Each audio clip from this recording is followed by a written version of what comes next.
ऐश्वर्या जी, कितनी पढ़ी लिखी हो आप? क्या क्या कर रखा है आपने? वो खज्जी बेटा, ऐश्वर्या ना कुछ बोल सकती है और ना कुछ सुन सकती है। वैसे पढ़ी लिखी बहुत है ऐश्वर्या। चुद गई खज्जी की। क्या पापा? यू ना बोल सके और ना सुन सके हैं? मतलब यू हमारी बातों में सुनना रही? अरे मैंने कहा तो है तेरे से, ये ना कुछ सुन सकती है और ना कुछ बोल सकती है। शेरा मेरे यार, तू तो मुझको समय के साथ साथ भूल ही गयो। पहले कहाँ हम एक दूसरे के गले में हाथ डाल कर डोलक रहे, और अब तो तू हमको भूल गया बिल्कुल। अब तो तेरे पास मिलने को भी टाइम ना है हमसे। यार ऐसा कुछ नहीं है जैसा तू सोच रहा है, समय के साथ साथ सब बदल जाता है। जब हम कॉलेज जाया करते थे उस टाइम तो हम फ्री रहते थे, इसलिए एक दूसरे के गले में हाथ डालकर डोला करते थे। और आज कहाँ किसी के पास टाइम है। और तेरे को तो पता ही है मेरा कितना बड़ा कारोबार है, कितनी सारी कंपनियां हैं, तो तू ही बता मेरे को घूमने का टाइम कहाँ से मिलेगा। और फिर भी देख ले, मैं तेरी राजी खुशी पूछने एक दो महीने में एक दो बार तो आ ही जाता हूँ। हाँ ये बात तो बिल्कुल सही बोल रहा है तू शेरा, इस समय किसके पास घूमने फिरने का टाइम है। अब जिम्मेदारी ही इतनी हो गई है हम पर। पैसों की टेंशन, अपने बालक बच्चों के पढ़ाई की टेंशन, अपनी वाइफ की टेंशन, और तो और घर के खर्चा पानी की टेंशन। मेरे ऊपर तो टेंशन ही टेंशन है। पर यार शेरा, तेरी जिंदगी बढ़िया है, तेरे को तो टेंशन लेने की जरूरत ही नहीं है। तू तो टेंशन फ्री ही रहता होगा, क्योंकि तेरे पास पैसा ही इतना है। और जिसके पास पैसा होता है तो उसको टेंशन लेने की कोई जरूरत नहीं होती। टेंशन फ्री रहता है वो बंदा हरदम, जैसे तू। ये बात तो बिल्कुल गलत बोल रहा है तू यार। हाँ, चाहे किसी के पास कितना भी रुपया पैसा हो, उसको अपने घर की और अपने बालक बच्चों की हमेशा ही फिक्र रहती है। उनको हमेशा इस बात की टेंशन रहती है कि मेरा बच्चा आगे चल के कुछ कर पाएगा या नहीं कर पाएगा। मेरे को भी अपने बालक बच्चों की बहुत फिक्र है, और सबसे ज्यादा तो सबसे छोटे की फिक्र है, क्योंकि वही है हमारे घर में नालायक, जिसकी रोज बाहर से शिकायतें आती रहती हैं। मैंने तो मन में सोच रखी है, अगर मेरा छोटा लड़का सुधर जाए ना तो मैं अपने पूरे मोहल्ले में लड्डू बंटवा दूंगा। लड्डू। बहुत परेशान हूं मैं तो उसको लेकर। अरे शेरा, हर एक घर की यही कहानी है। हर एक घर में एक शैतान बच्चा तो जरूर होता है, जो बहुत शरारतें करता है। यार वो शरारतें न करे, वो पता ना कहाँ करे, वाकी बात न सुन के और वाकी शिकायत न सुन के मैं तो बहुत परेशान हूँ। अरे इतनी टेंशन मत ले, एक ना एक दिन वो जरूर सुधर जाएगा। हाँ वैसे मैं भी रोज भगवान से यही दुआ करता हूँ। अरे इन सब बातों को छोड़, मैं तो तेरे को बताना ही भूल गया, मैंने तू यहाँ किस लिए बुलाया है। तो क्या हो गया, अब बता देना। वो यार धारा, मेरी मेरी एक लड़की है ऐश्वर्या। मैं उसकी लाइफ को लेकर बहुत परेशान हूँ। हाँ? मैं यार 2 सालों से अपनी बेटी के लिए लड़का ढूंढ रहा हूँ, पर लड़का मिला नहीं है। मैं बहुत परेशान हूँ अपनी बेटी को लेकर। उसकी शादी की उम्र भी हो गई है, पर मेरे को लड़का मिल ही नहीं रहा है कोई। तो इसलिए मैं सोच रहा था, तेरे पास 2 लड़के हैं, क्यों ना मैं अपनी बेटी के साथ ही उनमें से किसी एक से करा दूं। मैं तो तेरे को बचपन से जानता हूँ और तू भी मेरे को बचपन से जानता है, क्यों ना हम इस दोस्ती को रिश्तेदारी में बदल दें, क्या बोलता है। अरे यार मेरे को तो बहुत खुशी होगी जो तेरी लड़की मेरे घर में आएगी। मेरे को इस बात से कोई ऐतराज नहीं है। लो मेरी बेटी भी आ गई, नमस्ते कर रही है तुझको। हाँ हाँ नमस्ते बेटा नमस्ते। अच्छा तो ये है तेरी लड़की, बहुत सुंदर है। क्या नाम है बेटी तेरा? बेटी नाम क्या है तेरा? अरे बेटी, मैंने तेरे से तेरा नाम ही तो पूछा है, रो क्यों रही है? अरे वो क्या है ना, मेरी मेरी बेटी बोल नहीं सकती। ये बचपन से ही ना कुछ बोल सकती है और ना ही कुछ सुन सकती है। अब मैं तेरे को सच बताऊं तो इसलिए मेरी बेटी के लिए कोई लड़का नहीं मिल रहा है। वैसे बहुत संस्कारी है मेरी बेटी, पढ़ी लिखी भी है, पर प्रॉब्लम यह है ना, ये ना कुछ बोल सकती है और ना कुछ सुन सकती है। अब देख ले यार, तू मेरी बेटी तेरे सामने खड़ी है, और जो कुछ बात है वो सब मैंने तेरे को बता ही दिया है। और अगर तेरे को भी मेरी बेटी अच्छी नहीं लगी है तो शादी के लिए मना कर सकता है तू। वैसे भगवान ने कोई ना कोई लड़का तो बनाया होगा मेरी बेटी के लिए। सही सही बोल रहा हूँ ना मैं? अरे तू तो अपने मन में कुछ भी सोचे जा रहा है, मैंने कब मना किया है शादी के लिए। मेरे को तो लड़की बहुत अच्छी लगी है। तो क्या हो गया, ना ये बोल सकती है और ना ही सुन सकती है। हम है ना इसे सब कुछ बताने के लिए और समझाने के लिए। पढ़ी लिखी तो है ना, हम इसे लिख के दे दिया करेंगे। मुझे बहुत अच्छी लगी है तेरी लड़की। तो आज मैं अपने बेटे से बात करूंगा, तो तू कल घर पर आ जाना अपनी बेटी को लेकर, ठीक है? हाँ हाँ ठीक है ठीक है। तो अच्छा मैं चलता हूँ, मेरे को अभी बहुत काम है। तो एक बात और, अपने लड़कों से शादी की बात करने से पहले एक बार बता देना कि मेरी बेटी ऐसी है। अरे यार तू इस बात की बिल्कुल भी टेंशन मत ले, मैं हूँ ना। अगर मैं इस शादी के लिए राजी हूँ तो मान ले मेरा बेटा भी राजी है। तो ठीक है, मैं चलता हूँ, कल बात करता हूँ तेरे से। हाँ ठीक है ठीक है। अरे मेरी बेटी, तू अब भी रो रही है? भगवान जिसके साथ जो करता है अच्छे के लिए करता है। आंसुओं को पहुंच ले बेटी। कल्लो में डॉक्टर बनने से बस अब की बार बची ही हूँ। हाँ, अगर मेरे 9-10 नंबर और एक्स्ट्रा आ जाते ना तो आज मैं डॉक्टर बन जाती। मैंने ही कुछ पढ़ाई में कमी कर दी होगी जो मैं अब की बार 9-10 नंबर से रह गई। पर कल्लो मैं मेहनत करती रहूंगी और पढ़ती रहूंगी। मैं भी देखती हूँ मैं कब तक डॉक्टर नहीं बनूंगी। मेरे पापा ने सपना देखा है मेरे को डॉक्टर बनाने का, और मैं उस सपने को पूरा करके ही रहूंगी। जब तक मैं डॉक्टर नहीं बन जाती हूँ ना, तब तक मैं हार नहीं मानूंगी, दिन रात पढ़ती ही रहूंगी। बहुत अच्छी सोच है पूनम तेरी। अगर हमारे मम्मी पापा हमको कुछ बनाने के सपने देख रहे हैं ना, तो हमको उस सपने को पूरा करना चाहिए। दिन रात एक कर देनी चाहिए जब तक वो सपना पूरा नहीं हो जाए। मेरे पापा ने तो मुझको कुछ बनाने का सपना देखा ही ना,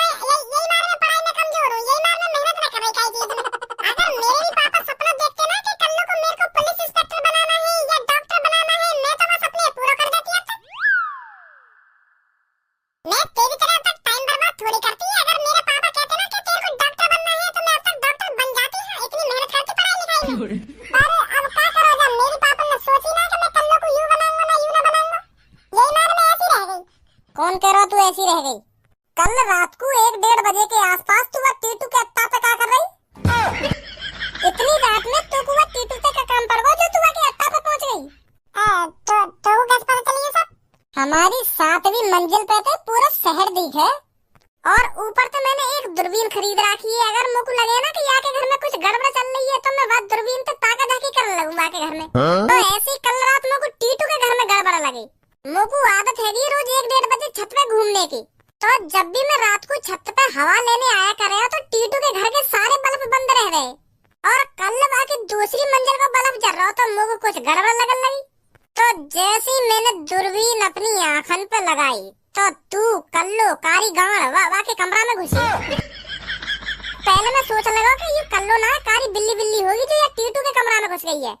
तो फिर जैसे ही मैंने दूरबीन और जूम करी तो तू मुझको साफ साफ दिख रही टीटू के संग कच्ची चोली में। लाल कलर की चोली पहन रखी थी और पीले कलर की कच्ची पहन रखी, जाने तो छेद है रहे।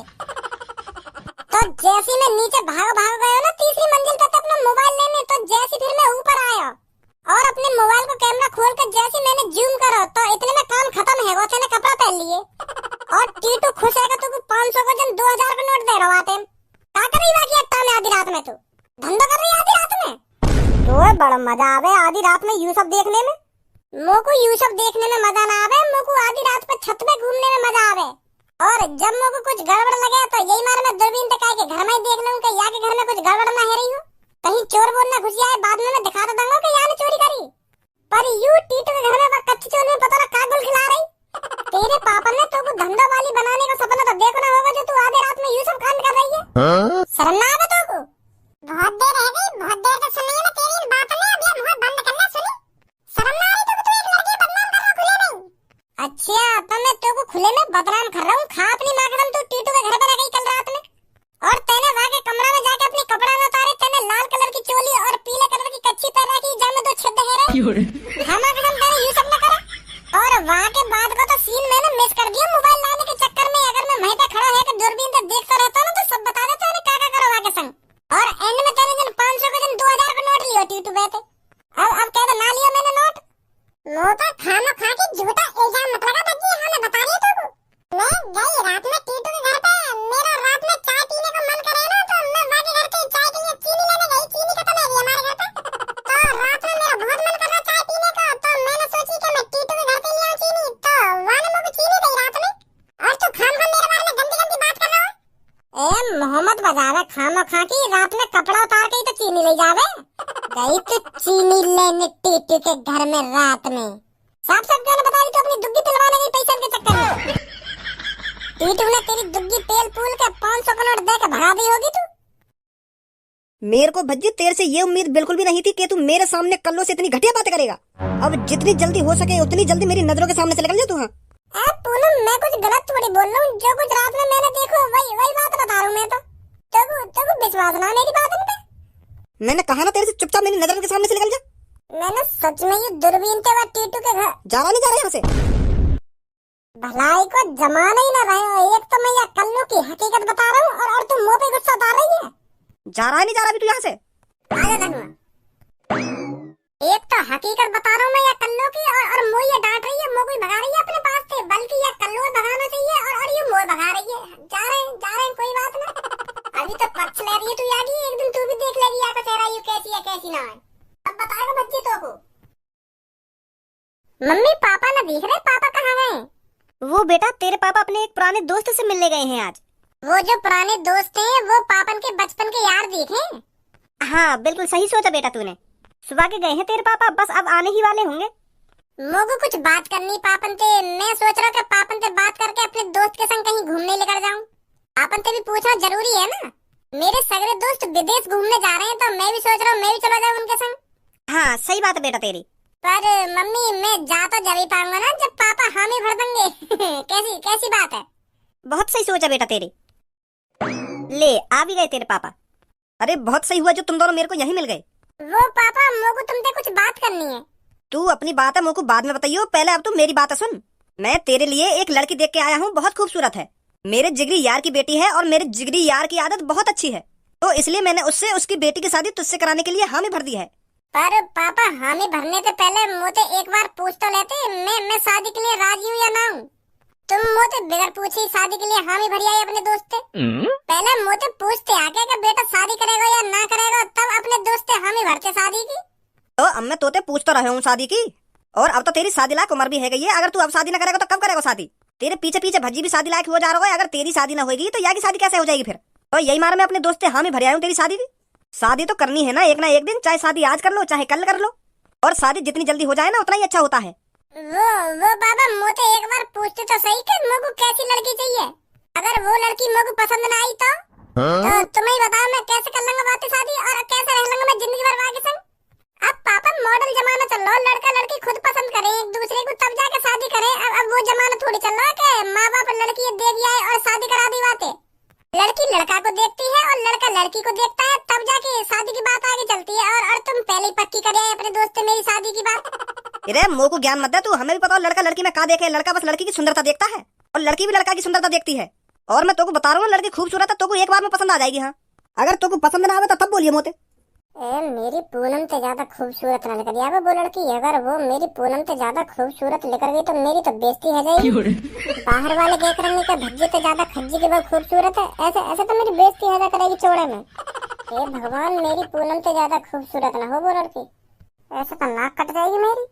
अब पापा तुम कह ही रहे हो तो लड़की खूबसूरत ही होगी तो मैं राजी हूँ शादी करने को। यू ही ना बात। कल मेरा दोस्त घर पे आएगा अपनी बेटी लेके, तू खुद अपनी आंखों से देख ली लड़की कितनी खूबसूरत है। ठीक है पापा। तो अब बता क्या बात कह रहा तुम होते? वो पापा मैं यूँ कह रहा हूँ कि मेरे यार दोस्त विदेश घूमने जा रहे हैं तो मैं भी चला जाऊँ उनके संग। ना मत जा, अब कहीं मत जा घूमने। अब तो तू शादी के लिए राजी भी है तो मैं तेरी जल्दी से जल्दी शादी करा दूंगा, फिर अपनी बहू लेकर जहाँ मर्जी जाइए घूमने। दोस्तों के संग इतना मजा कहाँ जो अपनी बहू के संग आएगा। कैसी बात है भज्जी की मम्मी? हाँ सही बोल रही हो तुम। तो कल अच्छे से कपड़े पहन के रहियो, मेरा दोस्त कभी भी आ सकता है। ठीक है पापा। बस आने ही वाला होगा मेरा दोस्त। खज्जी जैसे ही मेरा दोस्त इस कमरे में आए ना तो तेरे को समय पहले नमस्ते करनी है उनसे, कहीं भूल जाए नमस्ते करनी। मेरे दोस्त को भी लगना चाहिए कि हाँ तू बहुत अच्छा लड़का है। पापा जाना तो होता तुम मेरी आदत है, फिर भी तुम ऐसी बात कर रहे हो। तुमने आज तक मेरी एक भी शिकायत सुनी है? मुझे जानकारी है इन सब चीजों की। अगर कोई बड़ा घर में आए तो समय पहले उनके पैर छूने चाहिए और नमस्ते करनी चाहिए। बहुत बढ़िया। कैसा लग रहा हूँ पापा मैं? लड़की वाले तो को देखने ना आ रहे, खज्जी को देखने आ रहे हैं जो तू बन ठन का रेडी है। वो इन कोट पैंट में उतार दे। मेरे दोस्त की सेवा पानी कौन करेगा? उनके लिए चाय पानी बिस्किट नमकीन कौन लाएगा? है आगे तो यहाँ पे 3 पीस में पैर के। पापा तुम भी पता ना कैसी बात कर रहे हो। यू बात तुम लोग भी पता है कि खज्जियाँ देखने वाले आ रहे हैं। अब तुमका चाहोगे मैं उनके सामने ऐसी कंजर बन के खड़ा रहूं? बेइज्जती करवा लूंगा उनके सामने। जो वो अपने घर पे जाके अपनी लड़की तो कहने कि उनका छोटा लड़का था बहुत गंदा रह रहा है, नहाए धोए भी न जाएगा। उतारिए 3 पीस में ना उतारिए 3 पीस में। पापा अब भज्जी ने 3 पीस पहन लिए तो काय को उतरवा रहे हो? पहन ही लेने दो, उतार देगा जब वो लड़की वाले चले जाएंगे। अरे बेटा मैं ये हमारे बोल रहा हूँ, अगर ये उनकी सेवा पानी में लगे हो तो ये गंदे है जाएंगे खामा खाई। या तो बढ़िया यू कोई सिंपल कपड़ा ही पहन ले। तो यू कहीं की ब्याह शादी में तो जाना रही 3 पीस में पैर के आ गए यहाँ पे। कोई बात ना पापा, अब तूने 3 पीस पहन लिए अब अम्मा उतारी हो। ठीक है। लगता है भज्जी तुमने नाराज कर दिया। नाराज होने वाली क्या बात बोल दी मैंने आते? क्या नाराज कर दिया ना? नाराज कर दिया? अरे सब ठीक ठाक हो? नमस्ते अंकल। नमस्ते बेटा नमस्ते। अरे हम तेरा सुबह से इंतजार कर रहे थे, कहाँ रह गया था? अरे यार आने में तो देरी हो ही जाती है। अरे चल कोई बात नहीं बैठो। अरे बेटी तू क्यों खड़ी है, तू भी बैठ जा। खज्जी बेटा देख ले, ये है वो लड़की जो तेरे सामने बैठी है जिससे तेरी शादी होगी। पसंद है तेरे को लड़की? हाँ पापा पसंद है मुझको। मैं तेरे को पहले ही बोल रहा था लड़की खूबसूरत है, तेरे को एक बार में पसंद आ जाएगी। हाँ पापा वाकई में बहुत खूबसूरत है ये। यू तो सच में पूनम से ज्यादा खूबसूरत है। क्या नाम है आपका? है क्या नाम है आपका बताइए ना। अरे आप शर्माइए मत, नाम बताने में कैसे शर्माना है। जितनी ये खूबसूरत है नाम भी उतनी खूबसूरत हो गया को। अरे बेटे ऐश्वर्या नाम है बेटी का। यार की तो शकल भी हीरोइनी जैसी है और नाम भी हीरोइनी जैसा है। ऐश्वर्या मुझे लगा कि बोली भी हीरोइनी जैसी होगी। ऐश्वर्या जी कितनी पढ़ी लिखी हो आप? क्या क्या कर रखा है आपने? वो खज्जी बेटा ऐश्वर्या ना कुछ बोल सकती है और ना कुछ सुन सकती है। वैसे पढ़ी लिखी बहुत है ऐश्वर्या। चुद गई खज्जी की। का पापा यू ना बोल सके और ना सुन सके हैं? मतलब यू हमारी बातों में सुनना रही? अरे मैंने कहा तो है तेरे से, ये ना कुछ सुन सकती है और ना कुछ बोल सकती है। बेटी गूंगी बहरी है। पापा बहुत अच्छी है भाभी, करवा दो भैया की शादी इनसे। लोगों तो बहुत अच्छी लगी है भाभी, इन जैसी लड़की यार दुनिया में कहीं न मिलेगी। कितनी खूबसूरत है यू।